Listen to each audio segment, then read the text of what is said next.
Murni shiraan wabojii guufbaree amma sarka doksaatiin shiratti jira jechuun barruu miidiyaa hawaasaa irra deddeemaa jiru ifoomsee jira.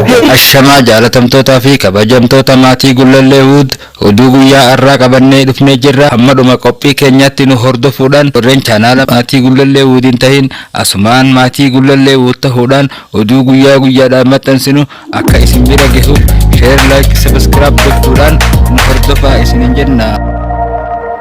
Murni shiraan wabojii guufbaree amma sarka doksaatiin shiratti jira jechuun barruu miidiyaa hawaasaa irra deddeemaa jira. Hirree fi gaachanni uummata Oromoo waboon oomisha galchuuf hawaasa ofii gargaaraa jira.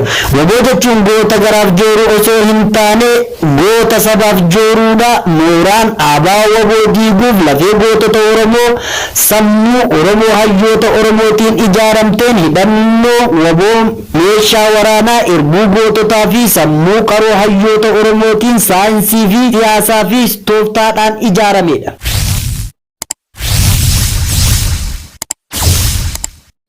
Gootichi waraana bilisummaa Oromoo waboon haleellaa jajjaboo diina rifaasisuun uummata sirna naftanyaa faashinistiin baay'ee Itoophiyaa tiksuuf uummata Oromoo dararaa jirtu irratti fudhateen hedduu ishee du'aa fi madoodhaan adabuun kaambii ishee daaraa godhee jiraachuu waboon naannichaa ifoomsee jira. Haaluma kanaan wal qabatee waboon goleelee Oromiyaa hunda keessatti humnoota mootummaa faashinistii Abiyyoot kaaseen duurfame waraana sirna tortoraa tiksuudhaaf bobba'e hedduu isii barbadeessuudhaan bakkoota hedduu to'atee jiraachuu gootichi abdii saba waboon diinaaf yaaddoo beeksisee jira. Tiyaansu waboon lixaa dhahaa kaabaa fi giddugala weerartuu sirna impaayera tortoraa naftanyaa ergamtuu sirna faashinistii Itoophiyaa Oromoo saamaa ajjeesaa hidhatti guuraa mana isaa irratti gubaa fi dararaa jirtu irratti tarkaanfii isaa fudhachaa jiruun gootichi ija barbadaa gaachanni sabaa Oromoo waboon beeksisee jira. Fufuudhaan irreef gaachanni uummata Oromoo waboon zoonii kibbaa godina Gujii lixaa aanaa galaan ganda boonkii jedhamu keessatti humnoota shiftaa mootummaa gabroonfataa ergamtuu sirna impaayera Minilik gandoota keessa maandeeffachuudhaan uummata dararaa turte irratti tarkaanfii isaa fudhateen waajjira piippii guutumatti barbadeessuun ari'ee godinicha keessaa qulqulleessee jiraachuu waboon ifoomsee jira. Hiriyee fi gaachanni uummata Oromoo waboon konyaa baalee ona daawwee keessa socho'u weerartuu impaayera Itoophiyaa tiksuuf bobbaatee irratti tarkaanfii isaa fudhateen hedduu ajjeesuun hedduu madoo dandamee hin qabneen adabee jiraachuu waboon naannichaa beeksisee jira. Humni afur walta'iinsa uumuun beekii qabachuuf dhufan sooraan laattii tahee hafuun hoogganaan naannichaas ifoomsee jira.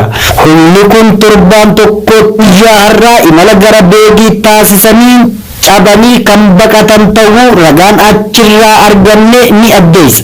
Milishoonni sirna impaayera piippii tiksuu bobba'an namni 22 ona bakkootti wabootiin harka kennatanii jiran. Murni shiraan wabojii guufbaree amma sarka doksaatiin shiratti jira jechuun barruu miidiyaa hawaasaa irra deddeemaa jiru ifoomsee jira.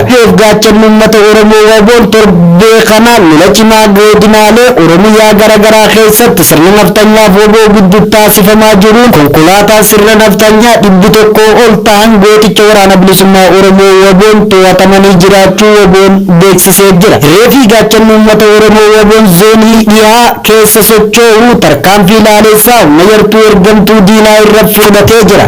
Waboon gidaamii fi qeellan wallaggaa lola cimaa geggeessaa jiruun diina hedduu du'aa fi madoon adabaa jiraachuu gootichi onnee sibiilaa waboon abdii sabaa Oromoo ibsa isaa keessatti eeree jira. Hirreef gaachanni uummata Oromoo waboon zoonii kaabaa keessa socho'u tarkaanfii isaa humna yartuu ergamtuu diinaa irratti fudhatee jira. Waboon kaaba Oromiyaa walloo diina uummata Oromoo waliin kokkee wal qabaa jiraachuu himaa turuun keenya ni yaadatama. Akkasumas waboon kaaba Oromoo walloo yeroo ammaa kana diina rifaasisuu kukkufisuu jiraachuun gootichi onnee barbadaa waboon beeksisee jira. Hirreef gaachanni uummata Oromoo waboon zoonii kibbaa keessa socho'u tarkaanfii isaa humna ergamtuu diinaa irra fudhateen hedduu barbadeessee jiraachuu gootichi diinaaf yaaddoo abdiin sabaa Oromoo waboon zoonii kibbaa beeksisee jira. Itti aansuudhaan hirreefi gaachanni uummata Oromoo waboon zoonii kibbaa keessa socho'u Cibiraan Soddon Booruu weerartuu diinaa Nageellee Booranaa keessaa qulqulleessaa jiraachuu waboon urjii sabaa uf ifoomsee jiran. Itti fufinsaan reefii gaachanni uummata Oromoo waboon ona gidaametti weerartuu sirna naftanyaa ilmaan faashinistii impaayera Itoophiyaa tiksuuf uummata Oromoo irratti murtii du'aa fudhachaa jirtu irratti waboon haleellaa geggeesseen hedduu ishee hororee daaressuudhaan daaraa godhee jiraachuus gootichi ija barbadaa onnee sibiilaa waboon naannichaa ifoomsee jira. Reefii gaachanni uummata Oromoo waboon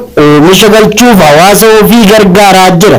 Waboo jechuun goota garaaf jooruu osoo hin taane goota sabaaf jooruudha. Mooraan dhaabaa waboo diiguuf lafee gootota Oromoo sammuu Oromoo hayyoota Oromootiin ijaaramteen hidhannoo waboo meeshaa waraanaa irbuu goototaa fi sammuu qaroo hayyoota Oromootiin saayinsii fi siyaasaa fi tooftaadhaan ijaaramedha. Daawwattootaa fi hordoftoota keenya sagantaalee oduu keenya har'aaf qabannee isiniif dhiyaanne asirratti goolabama sagantaalee birootiin hamma walitti deebinutti horaa bulaa nagaan nu tura.